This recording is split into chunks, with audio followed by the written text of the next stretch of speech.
Ninashukuru kwanza kwa kuniweka na mimi kwenye ramani ya maendeleo ya wananchi wa mkoa wa Dodoma, hususan kutumia sekta ya kilimo. Mara nyingi sana tunapata taarifa za fursa mbalimbali ndani ya mkoa wa Dodoma. Tunatumia takribani 53% tu ya ardhi ambayo inapaswa kulima. Ardhi nyingi hailimwi.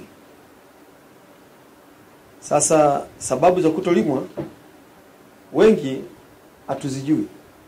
Lakini uwezo wa kulima ukiangalia kwenye manpower, Dodoma ipo kubwa. Kwa sababu takriban 72% ya wakazi wa Dodoma ni wakulima. Sasa 72% ni kubwa. Sasa hawa 72 ndio wanatakiwa wawe exhaust ardhi yote ambayo inatakiwa kulima Dodoma. Sasa uzuri, ukiangalia sera ya kilimo na sheria zake na wadau waliomo kwenye sekta hii ya kilimo ni wengi mno, kwa sababu ni mwitikio wa baba wa taifa Mwalimu Julius Kambarage Nyerere aliyosema ndani ya nchi hii kueleza kilimo ndio uti wa mgongo wa Tanzania. Kilimo ndio kwenye fursa ya kuondoa umaskini, ambaye ni mmoja kati ya maadui watatu ambao Mwalimu Nyerere alikuwa anapambana nao, ambao ni umaskini. Ndio maana akachagua sekta ya kilimo kuwa ndio msingi wa fursa ya kiuchumi ili tuondokane kwenye nini? Kwenye huo umaskini. Na katika eneo ambalo tumewekeza kiasi kikubwa kwa rasilimali ya watu, rasilimali ya fedha, rasilimali ya maarifa, rasilimali ya maeneo ya kulima, ni kwenye kilimo. Ndiyo maana hata ukienda kwa wasomi walio wengi ndani ya nchi hii, ukiangalia wengi wapo kwenye sekta ya kilimo. Yaani ukienda pale wizarani pale kuna PhD za kutosha. Ukienda mkoani PhD zipo. Ukienda wilayani PhD zipo. Mpaka kwenye kata huko inawezekana kabisa masters zipo. Na degree zipo kwenye kata. Mpaka vijijini mimi naamini kuna elimu ya kutosha tu. Degree zipo kwenye sekta ya kilimo. Kwa mimi na hakika ujuzi na maarifa kwenye sekta ya kilimo umewekezwa kiasi kikubwa sana.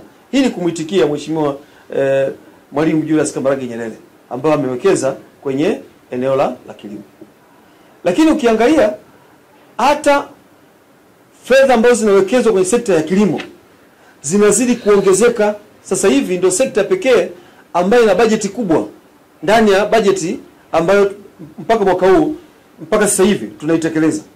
Hii ya 24-25.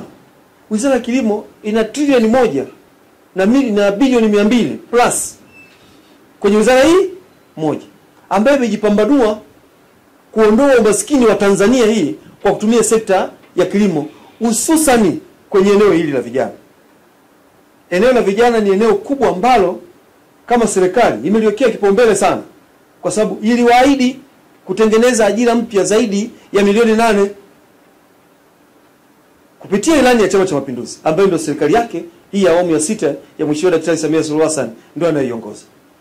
Sasa kitu ambacho alikibuni Mheshimiwa Rais kwenye sekta hii ya vijana ni ile ya BBT. Si mnaifahamu?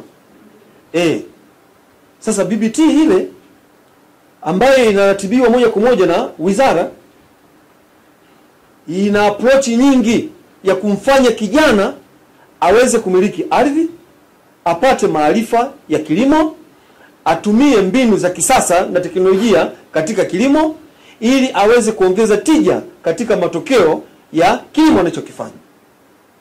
Ndio maana wale vijana walitambuliwa kutoka kwenye makundi yenu, wakapewa elimu, serikali ikatafuta maeneo, ikarasimisha, ikawapa, inawasimamia, wanalima, na baadaye watakuwa wanamiliki ardhi na kulima wenyewe, na watakuwa wanaongeza ajira kwenye kila sehemu ambayo wanafanya. Sasa kutokana na mahusiano mazuri ambayo Mheshimiwa Daktari Samia Suluhu Hassan anayo na wadau mbalimbali wa nje na wa ndani wa maendeleo, ndio maana kuna taasisi nyingi ambayo ni NGOs, FBOs, international NGOs na mashirika mengi wanashirikiana na Mheshimiwa Rais katika kuibua fursa zilizopo katika kilimo.